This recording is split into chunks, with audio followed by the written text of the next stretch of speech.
pig butchering. It's a brutal name for an even more brutal crime. And it comes from a Chinese term, jiazhu pan, which means killing pig game. The idea? Fatten up the victim before slaughter. And while that awful name usually refers to romance scams, it's infiltrated Australian real estate. Digital bank robbers don't just steal hearts, they're stealing Australian home deposits too. This has become the most profitable crime on earth because it's such a high profit crime and such a low risk. Australia's overpriced housing market has been ripe for the taking since reports of this crime first emerged way back in 2018. Since then, our home prices have gotten fatter. Our real estate agents and solicitors aren't always keeping home buyer details secure. Low-level crime affiliates work in cahoots. One might breach emails to find out who is about to buy a house, and another syndicate member might sell that lead or source the mules who rent or sell their bank account. It's a sausage factory of scamming. Fraudsters no longer cook books. They're making bacon with hacked emails, forged legal documents and misdirected payments targeting Australian real estate. I'm Alex Brooks, and this is episode 8 of Daylight Robbery, Real Estate Butchering. Young Australians trying to buy a home end up trapped not just by high house prices, but lies, loopholes, and a system rigged against them. Like most people, I thought scams happened to older Australians who weren't using secure passwords or clicked on bad links. I never imagined Australian banks for 1 minute allowed thieves to open Mule accounts to steal from other customers. Until it happened to my son, Louis. At the age of 23, Louis thought he was transferring the final settlement money to buy his first house, a $365,000 unit. He paid $109,000 to a thief pretending to be Pexa, the digital clearinghouse for nearly every property settlement in Australia. The real sting, though, was his own mortgaging bank charge him interest on that money that's stolen. That earns the bank close to an extra $600 a month they wouldn't have been able to charge had they prevented the payment. Because the banks want to say that they're safe and all of that, and knowing that I've got to pay extra money to them, so they're just profiting off the crime as well. So clearly they have no incentive to stop it. Louis knows he made a massive mistake. He should have double-checked, quadruple-checked the email that arrived minutes after he got off the phone with his solicitor. But the email had referred to exactly what he had just been discussing, Property Exchange Australia, or Pexa. Now, was it a coincidence that scammers struck at the perfect moment, or was Louis being spearphished? Thanks to artificial intelligence, it's easier than ever to personalise a cyber attack on someone about to make a big purchase. Known as spear phishing, it's how fraudsters gut home buyers from the inside.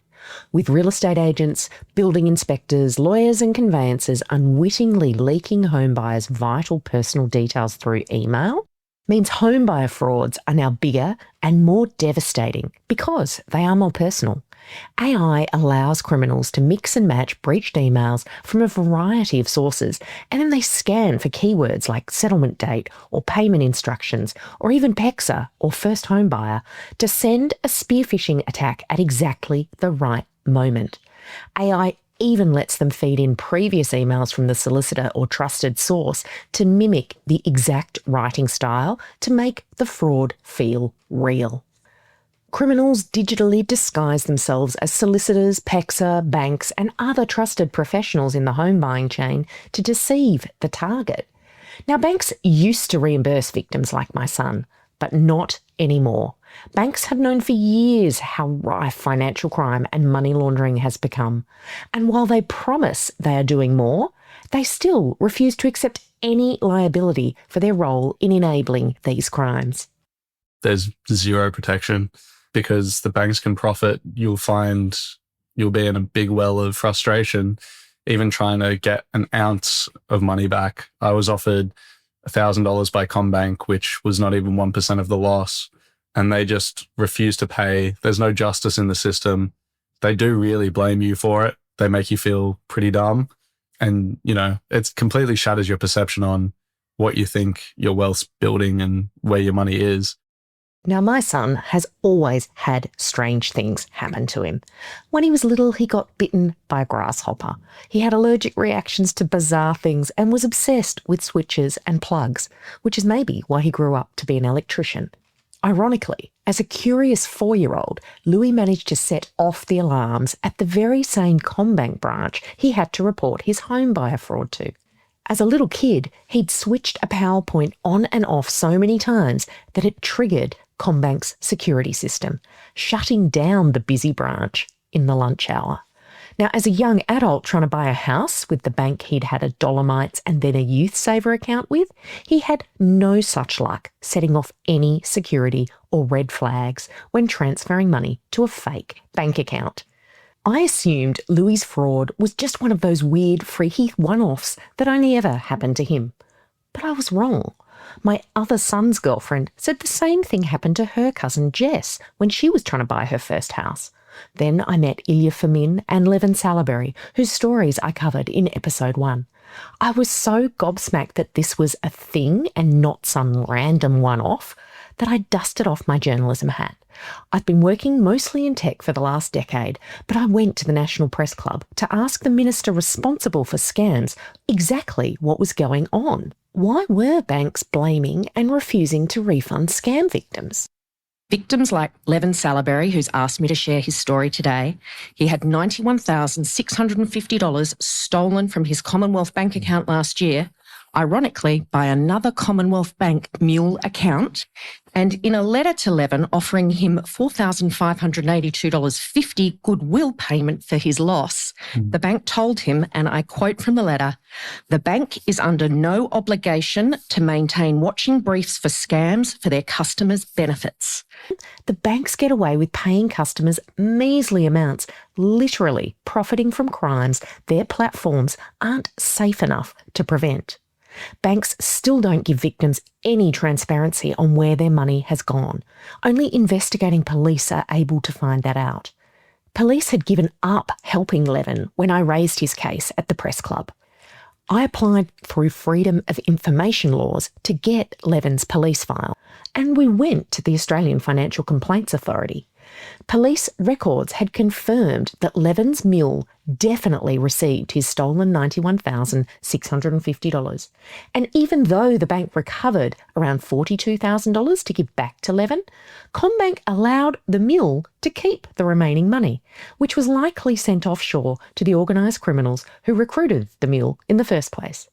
Now, I helped Levin write to AFCA to review his case, and it was an absolute journey of hell.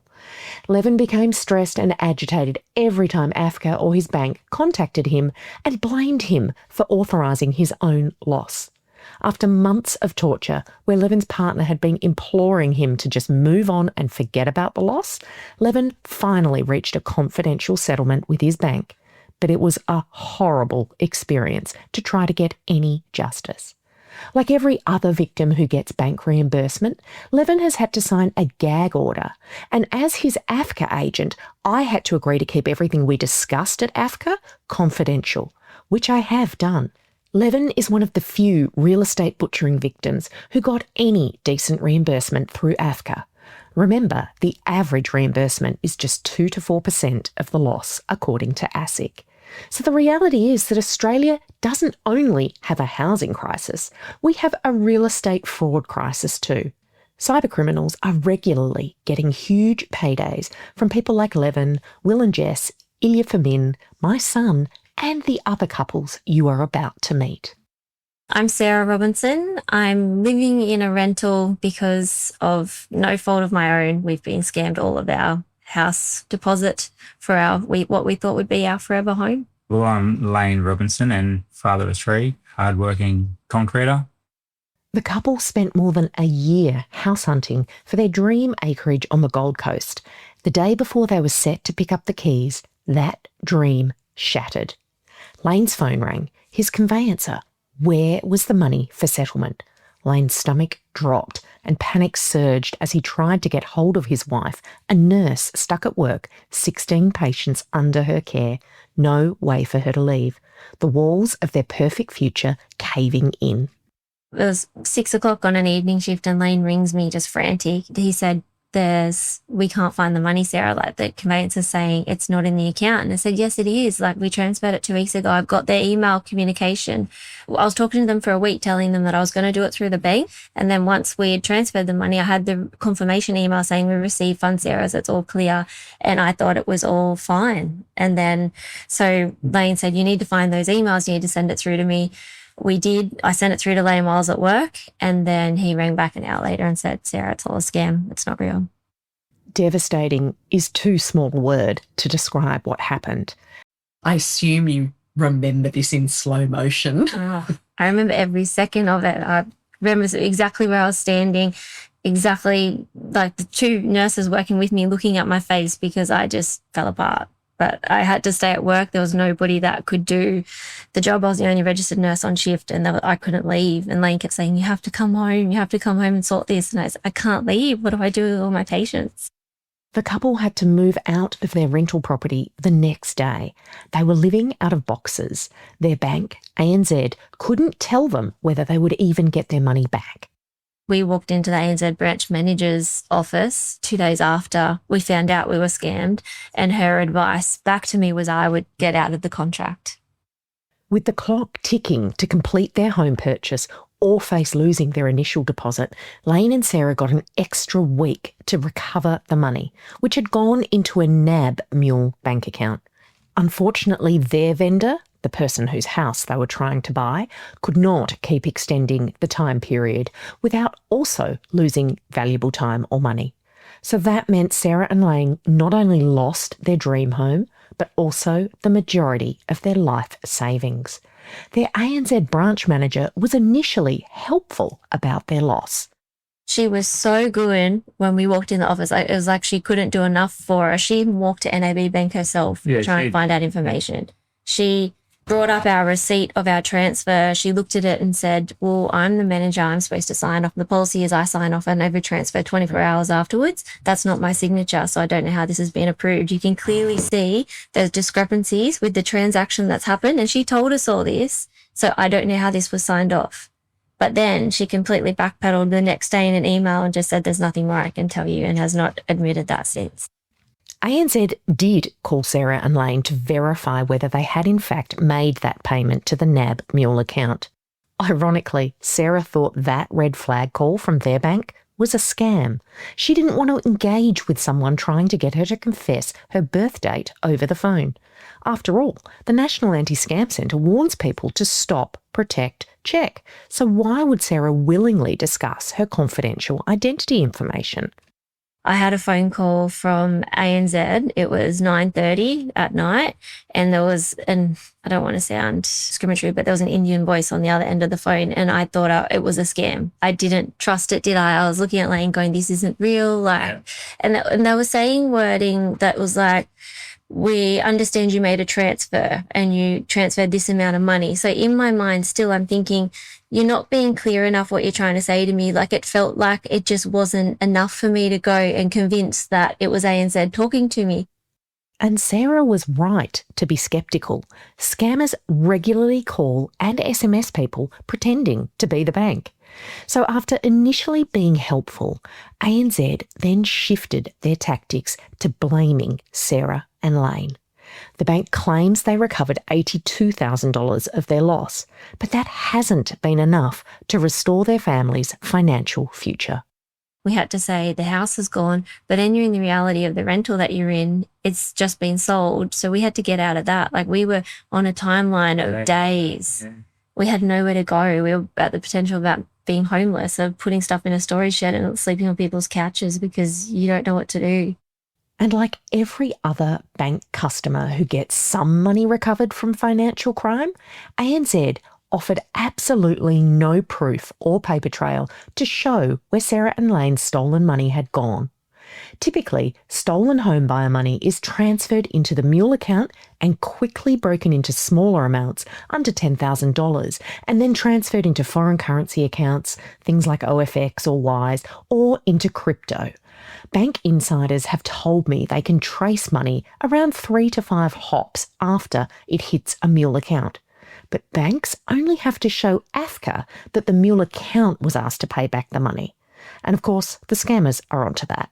It's too bad, so sad for the victims and payday for the scammers. Not the banks, because the banks don't have to show the exact trail of where the money went. There's no accountability whatsoever.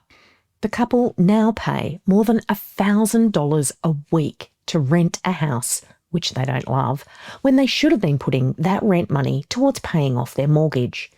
Now, Laine and Sarah fear they may never get a mortgage again. Police have investigated their case. 5 mules from Melbourne have been arrested, and apparently their money didn't go offshore. Now, it will be months before Sarah and Laine find out if these criminals face any real penalties like jail time or are ordered to repay any stolen money. For me, it was the guilt. I fell apart because I felt so guilty and so stupid. And going to a lawyer, having him tell you you're an educated person, you should have known better, then you just go so deep internally that you just go, I've just ruined my whole family's life because I just didn't see it. I just didn't see the .au was missing on an email. And for people who work in offices on laptops or desktops and don't do physical work like nursing or a trade, where you rely on email on a mobile phone, you have no idea how easy that mistake is to make. Homebuyer frauds don't just happen in our big cities where property prices are high. Lawyers and conveyancers all over Australia are having their emails breached and hacked. And there have been a few arrests, like this gang that New South Wales police have told me were associated with Ilya Famin's crime. But even when criminal mules are convicted, they rarely have the money, which has already been spirited offshore or laundered in other ways. I'm Tom Clifford. I'm 32 years old. I'm from Dubbo. I work in the construction industry. And this is my wife, Hope. Hi, I'm a gym instructor. I'm originally from the Gold Coast, but moved here to follow my husband. So we currently live in Dubbo with 2 kids. This couple from regional New South Wales bought a $270,000 block of land to build on back in August 2023. They paid their $27,000 deposit before everything went wrong. I ended up in tears because I was like, I'm 34 weeks pregnant and we've just found out we've lost $250,000. Tom's mum stepped in to lend them her superannuation to make sure they didn't lose their deposit. And nearly 2 years on, the couple have still not settled with their bank, who are offering less than 5% of their loss as reimbursement. Like Sarah, Laine and my son, the Mule account that received their money was in Melbourne. Police have told Tom and Hope their money was transferred into crypto and went offshore, possibly to Liberia. This is pretty much the same as robbing a bank. It's just digital. Like, it's literally the same thing. They're just doing it through the customer of the bank. Like, instead of walking in with a gun and asking for the money, which the money is insured for, they are going through people and using deception to get it. In Australia, it now takes 8 times an average income for someone to buy a home. And Australian banks make 60% of their revenue from interest on mortgages, according to UBS. Yet our banks do not keep the home buying process secure. In the first year of a mortgage, the Australia Institute says our banks make around $10,000 in pure profit. Over the lifetime of a mortgage, that adds up to around $200,000 of bank profit from the average 30-year loan. Now, when the bank gets to charge interest on the losses from financial crime, as they've done to Ilya and my son, that is hundreds of thousands of dollars more they make in pure profit. So why would they stop it? When Australia's biggest home lender allows fraudulent Pexa payments on its platforms, I think that's wrong, especially when Pexa has significantly reduced mortgage transaction costs for banks while increasing the risks for home buyers. Now, these victims have had confidential home buying details hacked, been criminally defrauded through banking platforms, and had life-changing amounts stolen by offshore criminals. Banks continue to deny any liability while making a profit by charging interest. AFCA also forces these victims to walk down a horribly long and complicated hallway of delays and blame to deliver very little justice. Everyone's like, oh, I lost money. We don't want to touch it with a 10-foot pole. Not our fault. Yeah. For many financial crime victims, the initial scam is only the first part of a horrible experience. Taking their case to AFCA means the victim will be blamed, not the people who hack solicitors' emails, not the people who stole a Pexa form, or the bank staff who let fraudulent Mule accounts on their platforms. Here I was, a 23-year-old, up against a big bank senior lawyer. I think you can imagine how one-sided that argument is, and of which that has to be off the record, their conciliation, which I think is pretty foul, because what I want happening to me should be known by everyone. Like, why can the bank record my calls when I call them to transfer the money, but when it comes to their accountability, they're like, no one can hear this. There is still common law and legislation which demand banks be diligent and prudent. There's also a banking code, an ASIC Act, and a Corporations Act.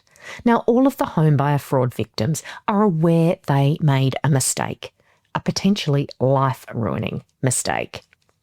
News.com.au recently had 21,000 Australians sign a petition demanding that banks put people before their profits. Yet banks continue to block their ears and send their best white-collar crime lawyers to fight unrepresented victims, particularly at AFCA. Oh, and by the way, NAB's lawyers, Herbert Smith Freehills, who paid 3 barristers to fight the victims in the super cheap security case rather than reimburse them, that law firm's just been fined by the British government for breaching sanctions against Russia. Nice. CommBank CEO Matt Comyn, who earned $7 million in 2023, told the Australian Financial Review that he finds emails a complete waste of time. Well, lucky him, being able to work in an office and have assistants protect him from the scourge of email, while his most profitable bank mortgage customers lose their life savings using it. Comyn told the 15 Minutes with the Boss podcast that he thinks email is a scourge. I generally think email is a grotesque waste of time. I'd hope I send probably the fewest number of emails as any CEO. I mean, I'd do less than 5 per day. His bank also spends millions on billboards and TV and digital ads advertising how safe they are. What about every time you see one of those CommBank safe ads? Yeah, it's pretty gut-wrenching. You see it on the street all the time. You know, sometimes you're just getting out of your car after a hard day of work. For me, I'm a tradie, 12-hour day, I finish my day. I see one of these CommSafe ads and I go, I've just worked, 12 hours today. That's the equivalent of me giving you this whole day's paycheck because you lost my money. Next time on Daylight Robbery, you'll find out exactly how dangerous those fake Australia Post SMS spam texts really are. And you'll meet a concreter robbed by his own bank.